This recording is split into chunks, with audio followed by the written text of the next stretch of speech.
दुर्ग ज़िले में लगातार नशे के खिलाफ जो कार्रवाई है वो चल रही है। पिछले दिनों भी हम लोगों ने गांजे की कार्रवाई की थी, ब्राउन शुगर की कार्रवाई की थी और इसी संदर्भ में थाना वैशाली नगर में सूचना मिली कि एक महिला जो है वो ब्राउन शुगर बेचने का कार्य कर रही है। सूचना मिलने पर थाना प्रभारी सीएसपी ने अपनी टीम बना करके वहाँ पर दबिश दी। दबिश देने पर जो महिला है नूतन सिंह, वो अपने घर के अंदर में जो ब्राउन शुगर है वो बेचते हुए, उसका सेल करते हुए पकड़ी गई। उनसे आगे पूछताछ करने पर उन्होंने बताया कि उसका जो पति है दलबीर सिंह, जो पंजाब का निवासी है, वो पंजाब से लगातार आना जाना करता है और ब्राउन शुगर का जो खेप है वही लेकर आता है। सूचना मिलने पर तत्काल उसके पति को भी गिरफ्तार किया गया और पति को गिरफ्तार करने के बाद जब टोटल जो ब्राउन शुगर की क्वांटिटी है वो तौला गया तो लगभग 147 ग्राम ब्राउन शुगर हमको बरामद हुआ है। इसकी मार्केट में वैल्यू 7,40,000 रुपये के आसपास की है और इन लोगों से और हम लोगों को कुछ पंजाब के तरफ के कुछ लिंक्स मिले हैं, तो प्रयास यही रहेगा कि इस तरफ भी आगे कार्रवाई जारी रहे और ज़िले में जो लगातार ब्राउन शुगर और नशे का कारोबार हो रहा है उस पर लगाम लगाई जाए। सर, कितने दिनों से ये महिला इस कारोबार में एग्जैक्टली टाइम पीरियड तो नहीं मालूम है, काफ़ी दिन से इस धंधे में लिप्त होने की सूचना है, क्योंकि इसका पति जो है वो पंजाब से बराबर छोटे छोटे क्वांटिटीज़ में ला करके इसको देता था, फिर पंजाब चला जाता था। तो लगभग अब टाइम पीरियड तो मुझे एग्जैक्टली पता नहीं है कब से कर रही है, काफ़ी पहले से लिंक कर रही है। 6 महीने से, लगभग 6 महीने से ये धंधा कर रही थी। सर, लगभग 6 महीने से ये महिला कर रही, कैंप में एक महिला गांजे की तस्करी कर रही सेलिंग, मतलब ये लोग ना पेशेवर हैं और एक आइडेंटिफाई लोग हैं, मतलब यही लोग करते हैं। तो ऐसे लोगों को मतलब कैसे ये फिर छूट के फिर वही करने लगते हैं पुलिस के? देखिए, पुलिस कार्रवाई करती है, उसके बाद हम लोग न्यायिक कार्रवाई के लिए कोर्ट में दे देते हैं। कोर्ट में ज़मानत देना उनका विशेषाधिकार है। एक बार जब वो ज़मानत दे देते हैं फिर ये वापस आते हैं।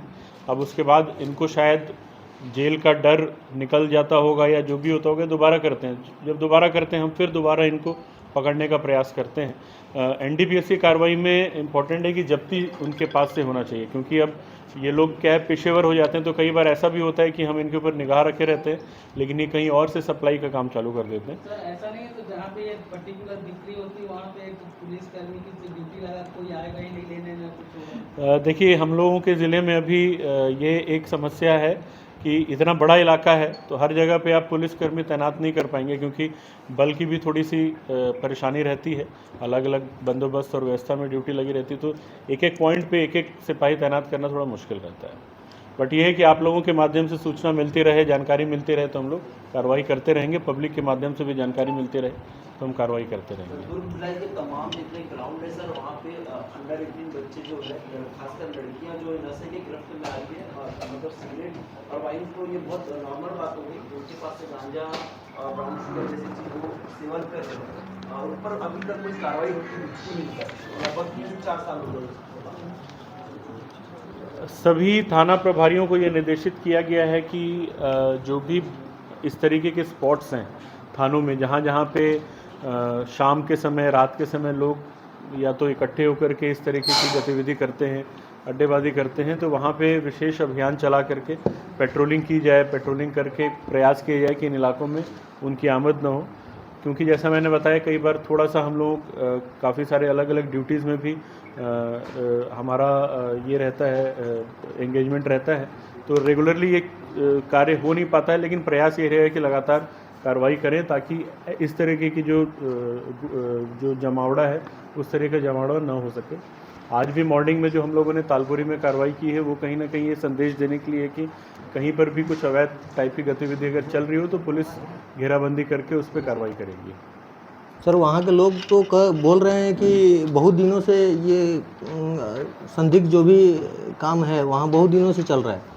देखिए, लोग बाद में बोलें तो उससे कोई फ़ायदा नहीं है। अगर समय रहते हमको सूचना देते तो हम पहले कार्रवाई कर लें। नहीं, एक दो बार आज की जो कार्रवाई थी वो स्पेशली किसी एक संदिग्ध गतिविधि के लिए नहीं थी, वो एक जनरल कॉर्डर एंड सर्च का हम लोगों ने प्लान किया था। जो ऐसे इलाके हैं जहाँ पे पहले रिकॉर्ड रहा है कि जहाँ से मतलब थोड़ा सा डिस्टर्बेंस रहा है, जहाँ पे अवैध गतिविधियाँ चल रही हैं, उन इलाकों में हम लोग लगातार आगे भी दबिश देते रहेंगे, कार्रवाई करते रहेंगे। सर ब्राउन शुगर की बात की जाए तो जिले में अमूमन मोहन नगर थाना क्षेत्र में ही पाया जाता था, अब धीरे धीरे पूरे जिले में ये अपना पैर पसार रहा है, तो इसको रोकने के लिए क्या कुछ इंतजाम? जैसे ये वाली जो कार्रवाई है, इसमें जो सोर्स है वो पंजाब से हमको पता चला। अभी तक जनरली हम लोग नागपुर की तरफ का सोर्स रहता था।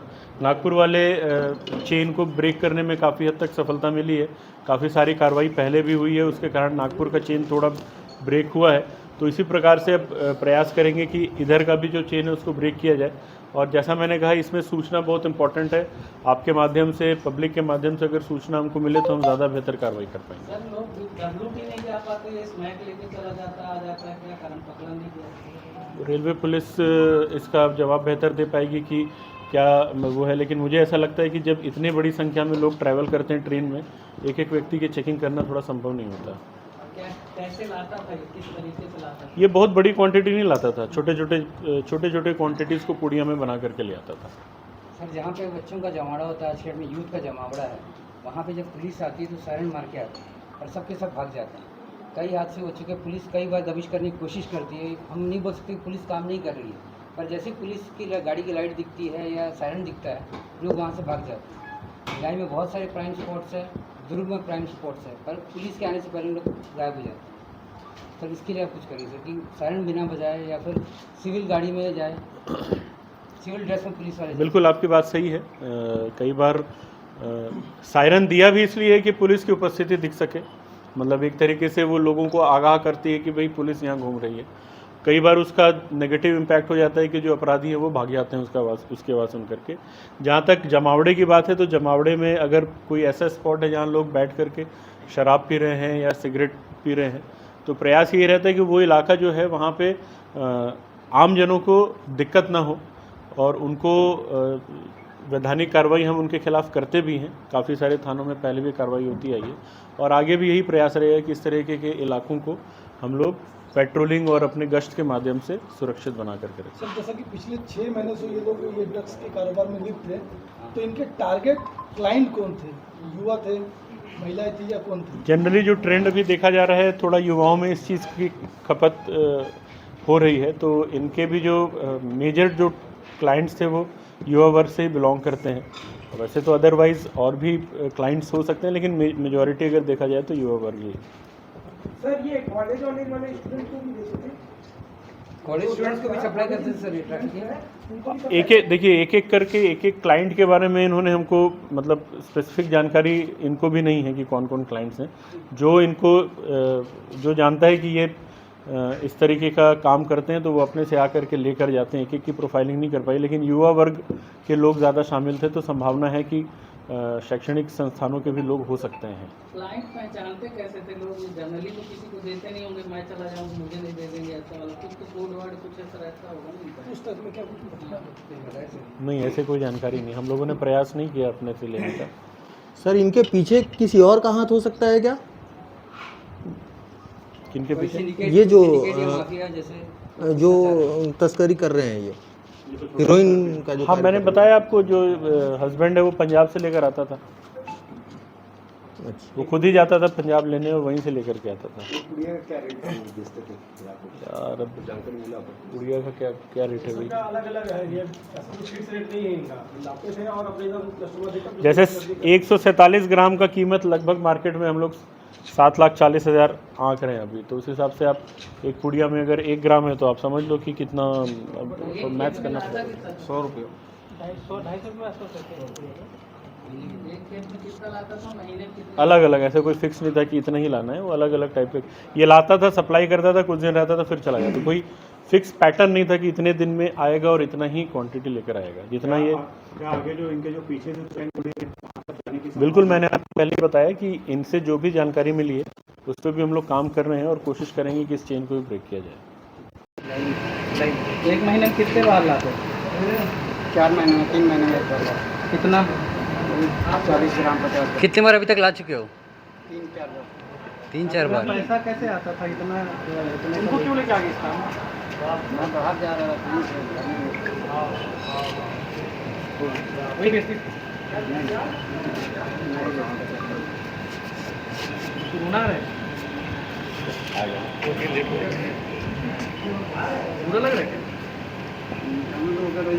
आपको पता नहीं था लोगों की ज़िंदगी खराब हो रही है ऐसे? तो उसके मतलब दूसरों को भी आदी कर दो। कौन आप दोनों लेते थे? बाल बच्चे कितने? उनका क्या होगा तुम लोग के जेल जाने के बाद? सोचा कभी? 4 पैसा गलत तरीके से कमाने के बाद बच्चों की ज़िंदगी खराब कर रहे हो, खुद की और दूसरों की भी। थाना वैशाली नगर क्षेत्र में सूचना मिल रही थी कि एक महिला ब्राउन शुगर बेचने का कार्य करती है और सूचना मिलने पर वैशाली नगर पुलिस द्वारा अलग अलग टीम बना करके घेराबंदी करके जो महिला है उसको पकड़ा गया और उसके कब्जे से कुछ ब्राउन शुगर बरामद हुआ।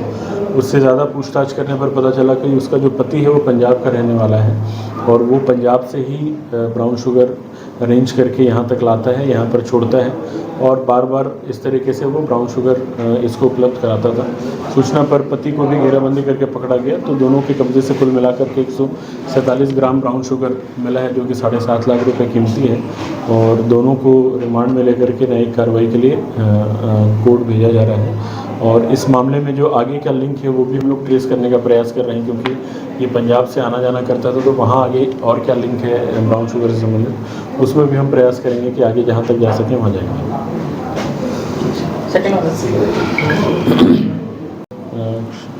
रेड मारा था, रेड मारने पर जहाँ जहाँ पर हमको संदिग्ध आइटम्स मिले थे जो कि या तो स्टील प्लांट से संबंधित थे, रेलवे से संबंधित थे या कुछ नगर निगम का भी सामान था जो कि ऐसा प्रतीत हो रहा था कि चोरी का सामान है।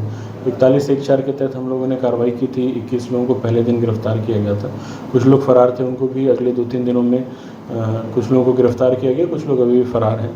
तो इनको रिमांड पे भेजा गया था जहाँ पे जो इनका सामान जो है उसकी जब्ती करके कोर्ट में उस सामान को पेश किया गया, उस सामान की लिस्ट पेश की गई है और अब जो सुपुर्दनामा है वो कोर्ट के द्वारा किया जाएगा और उसके बाद फिर आगे जो कार्रवाई है कोर्ट के द्वारा की सर कितने कबाड़ी में से चोरी का सामान बाद में जिनका बिल नहीं पेश कर पाए और उनमें कितने दिन के सील करने की कार्रवाई हुई, कुछ ऐसा?